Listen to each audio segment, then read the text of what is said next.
Middle school students, sixth, seventh, and eighth graders. Here is an opportunity for us to start our character education program. And my name is Mr. Tony. Many of you have known me from the elementary school that you came from, Community Outreach Academy. And I'm going to throw it right out there right now. Huskies, brace yourselves. Brace yourselves for an incredible year, incredible opportunity for each of you to market yourselves and be the person that you want to be. This first character education trait is empathy, and it's a beautiful opportunity to start with empathy. Think about what that word means. Think about what the definition of empathy is. We're going to go to the next slide, and then we're going to talk about empathy. The esslers. Now, this year, we have become one school, one team. And the esslers have been a part of Community Outreach Academy all the way back to kindergarten. You know that these are the expected school-wide learning results. And many of you probably just say them, but I want you to think about them. I want you to think about how yesterday, today, and tomorrow, the esslers make a difference in who you will become. I can create a collaborative and cooperative community. A community. I can be an outstanding learner and citizen.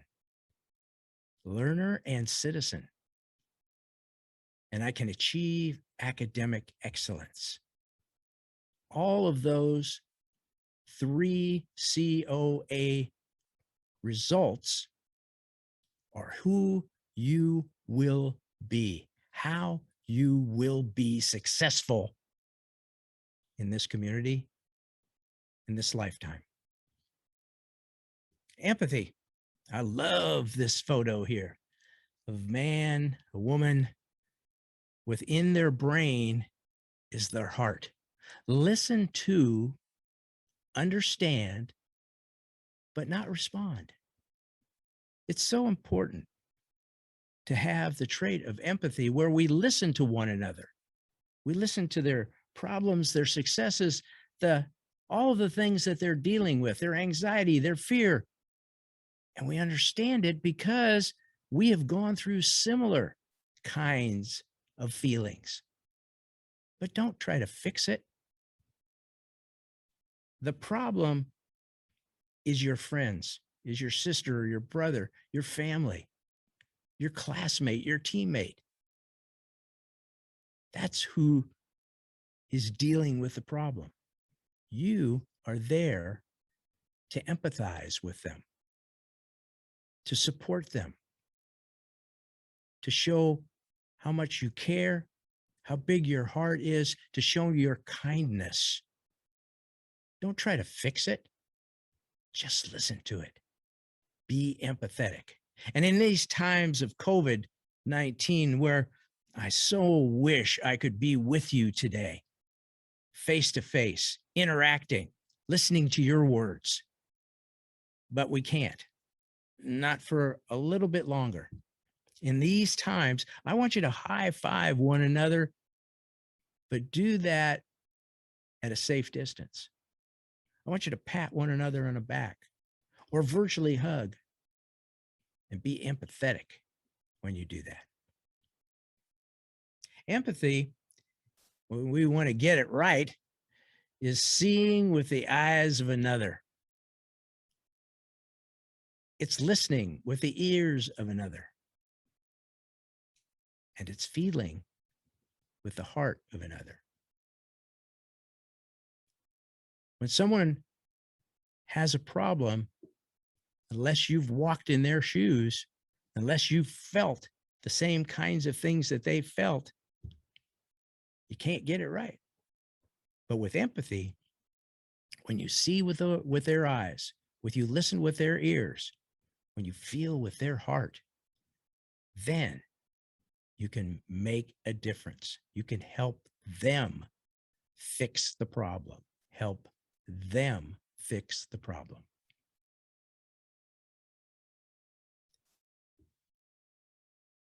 Humility. If you want the cooperation of humans around you, you must make them feel they're important. And you do that by being genuine and being humble. There isn't anything that'll make another person feel well, rather, when you are genuine and humble. I've dealt with many, many problems over the years. The older I get, the tougher it gets. But when I know someone cares about me, then I listen to them. When I know that they're humble in how they're treating me, I pay attention. When I can feel their empathy, that is a friend for a lifetime.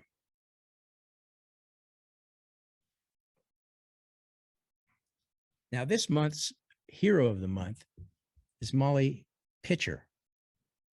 Molly Pitcher is not someone who's known very well during the Revolutionary War. She's not known as George Washington or Thomas Jefferson or Benjamin Franklin is known. But the empathy she had for the people around her was incredible. Listen to this story of the hero of the month, Molly Pitcher. The Story of Molly Pitcher by Joanne Mattern, illustrated by Diana Magnuson.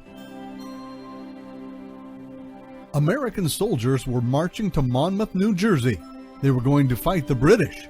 America was fighting to be free. This war was called the American Revolution. Molly Hayes's husband, William, was in the army.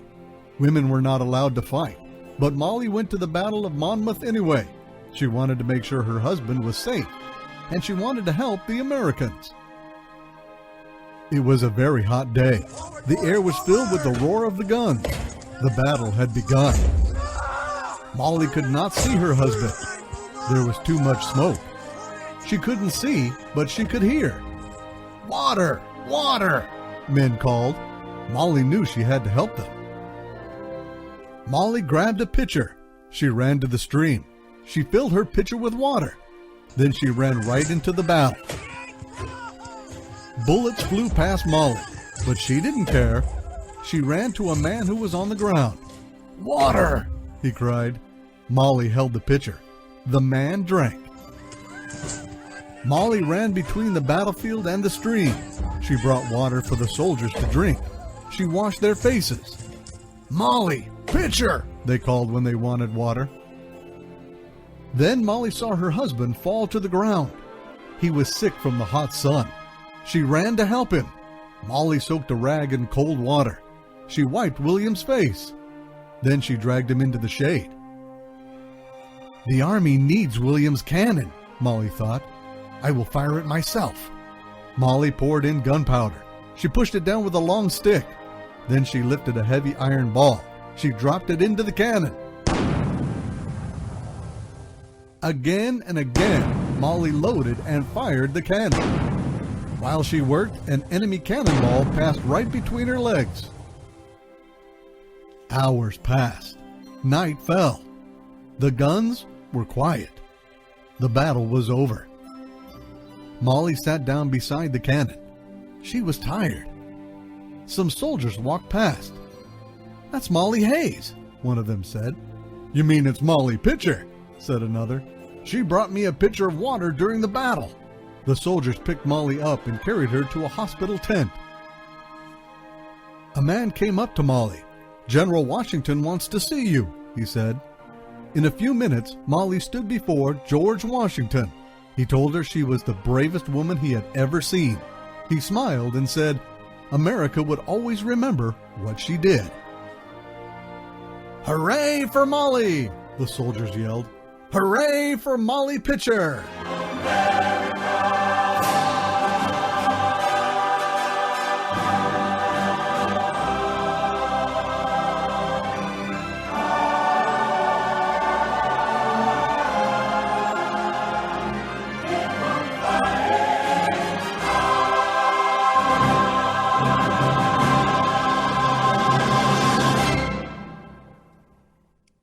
I'll bet you learned some things today that you never knew before. And I'll bet that she, as a role model of the character trait, empathy, opened your eyes to a whole lot of possibilities and how you can treat other people, what you can look for. Sometimes we just walk through life with blinders on, don't see the things around us. Molly Pitcher teaches us that looking to find a way to help others is the best possible thing that you can do. It becomes a choice. Skill strengthened by empathy. Creativity.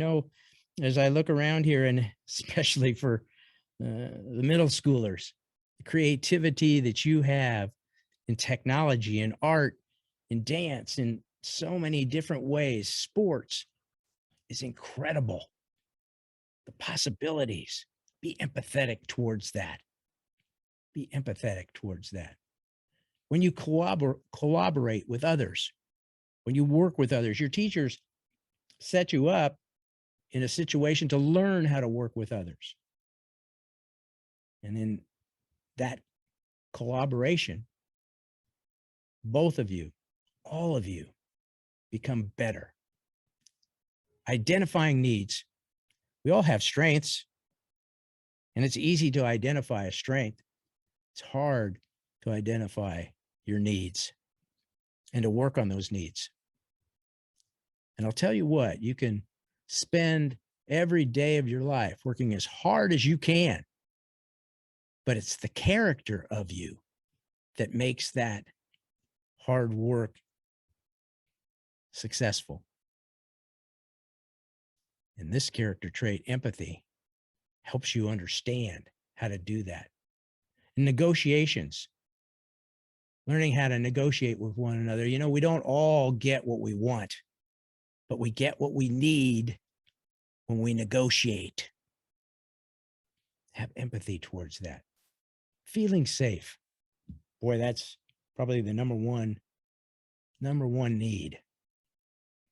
Feeling that you're in a safe situation each and every day. And working to make sure that you create a safe environment for those around you. And emotional connections. Mentally, we work hard. Physically, we work hard. But when we emotionally connect with one another, that's when we succeed. It becomes a choice.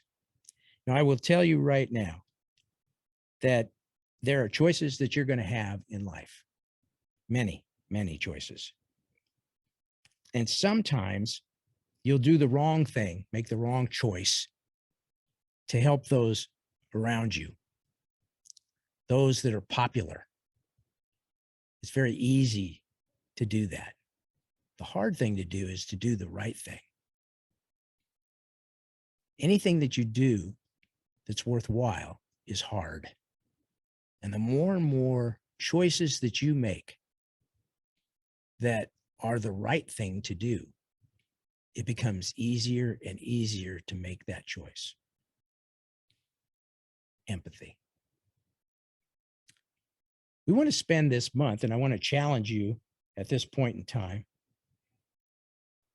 to note those times when you're empathetic to others, or you see someone around you, or you experience someone around you who are empathetic to you. Jot it down. Put it on a sticky note. Put it on your folder. And take the time in class, or maybe not in class. Maybe take the time, your free time, to talk to one another about being empathetic. And I also want to challenge you to understand that empathy is not something that we just do on this day. Empathy is not a trait that we just do this week or this month. Empathy is yesterday, it's today, and it's tomorrow. It's a character trait that will be with you for a lifetime. Huskies, brace yourselves. We're going to be on a wild ride this year, and I can't wait to see you all in person. So when that day comes, you'll feel the empathy that I have for each and every one of you. Thank you for your time. Thank you for your thoughts.